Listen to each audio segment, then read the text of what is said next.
right, so what's going on this week? What do you want to talk about? Well, this is the end of June, Hmm. and June has been a pretty interesting month. We've had, you know, 3 months of shelter in place because of the coronavirus, and we've had Black Lives Matter with the killing of George Floyd, and then just bringing up so many things that have happened with Black people and the police. And then there was which is actually, raised people's consciousness around diversity Hmm. issues.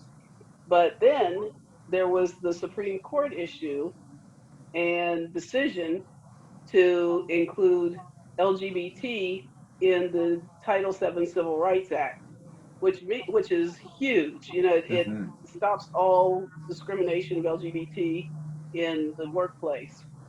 And surprisingly, there were many states that did not have that as a part of their Right. requirements.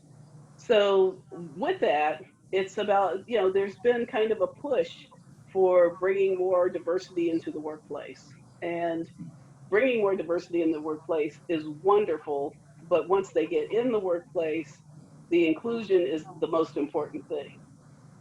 Because if you don't include people well, then it's not going to work. They're going to Right. fail, and it'll actually, if you have a very homogeneous workplace and you bring in diverse people and they fail, then it kind of solidifies the belief that Hmm. it doesn't work.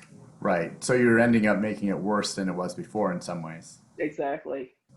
And I feel like this brings us back a little bit to what we were talking about last week when we were discussing the need for the shift in workplace culture, just around shelter in place concerns. But it seems like with all the shifting that's going to be required around workplace culture, whether or not it just about having to rethink things in terms of what you value in people and what you value in diversity, but also just little things like aspects of working from home that seem like kind of the great equalizer, right? I mean, Mhm. it seems like it's a little less likely for people to create cliques, and it seems like a possible time to wipe the slate clean to a certain extent.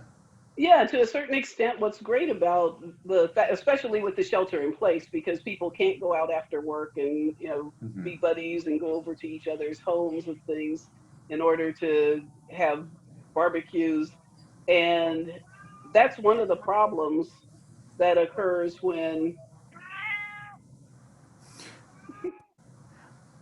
I like that we have our guest. guest can your guest say hi? I'm working from home.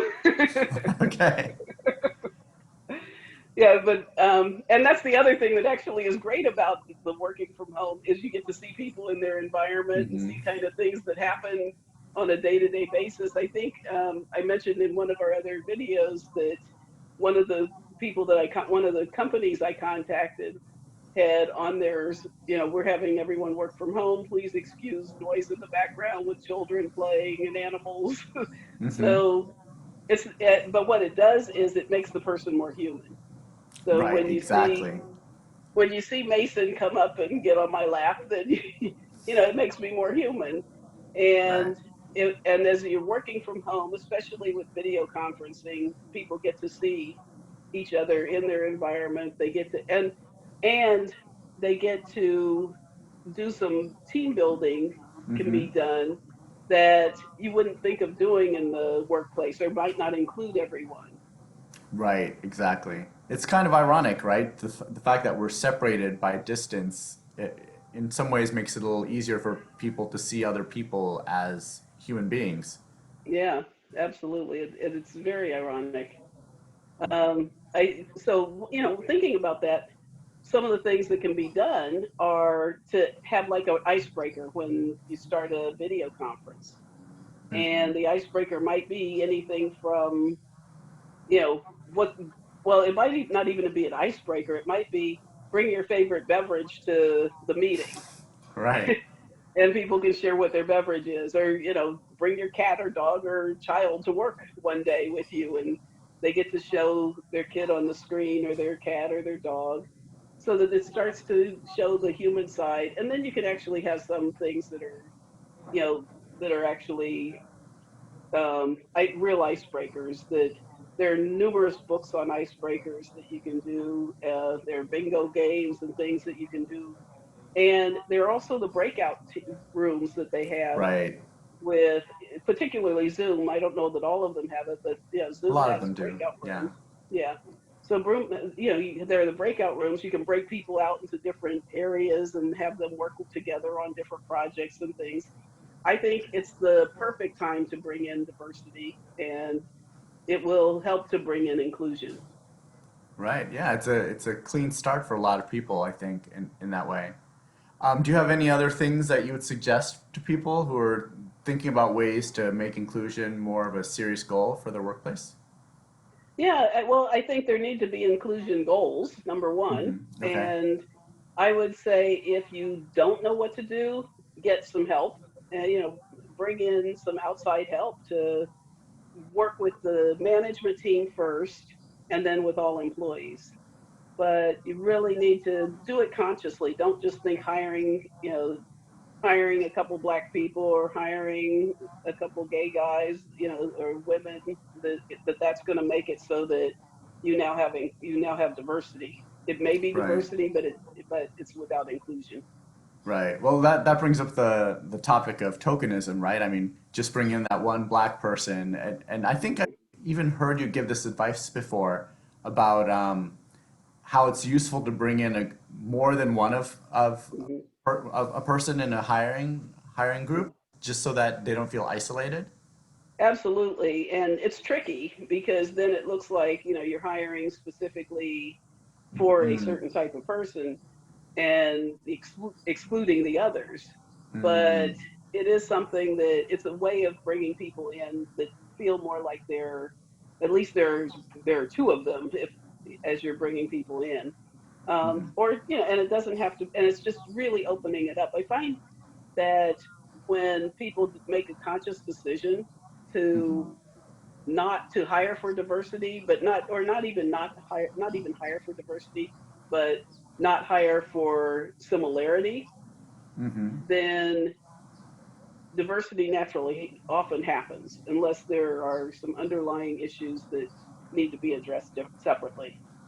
Right, right. Well, it seems like I'm kind of tapping into something you said there, just in terms of it having to be a deliberate choice on people's part, right? Because if you don't make that decision that you're going to go a certain direction, then you're probably just going to continue to do what you're doing. Right. It's going to include all your unconscious biases. Yeah. And you're going to have them anyway. So Well, it's everyone good to has know them, that yeah. you have them. Yeah. Exactly. We all have them. And it's good, but knowing that you have them and looking beyond them is important. And Right. the other thing that I just have to caution against is don't compromise quality for diversity because it's not necessary. And doing that in its own way is really playing out an unconscious bias. Right. Right. It's important for people to think about what they're actually hiring for, what the job is that has to be done, and look at those goals instead of focusing on what people perceive to be valued personality traits, right? Because Right. that's where you get into trouble, where you think, oh, this person doesn't really fit into the Exactly. culture, and therefore, but really what that's saying is, I want more similar people here Right. I want people who are more like me. who are going to act like me, who think like me, and now we're Right. going to go do the same thing together. Yeah, and some really bad decisions have been made in groups where people act like them and think like them, and everybody thinks alike.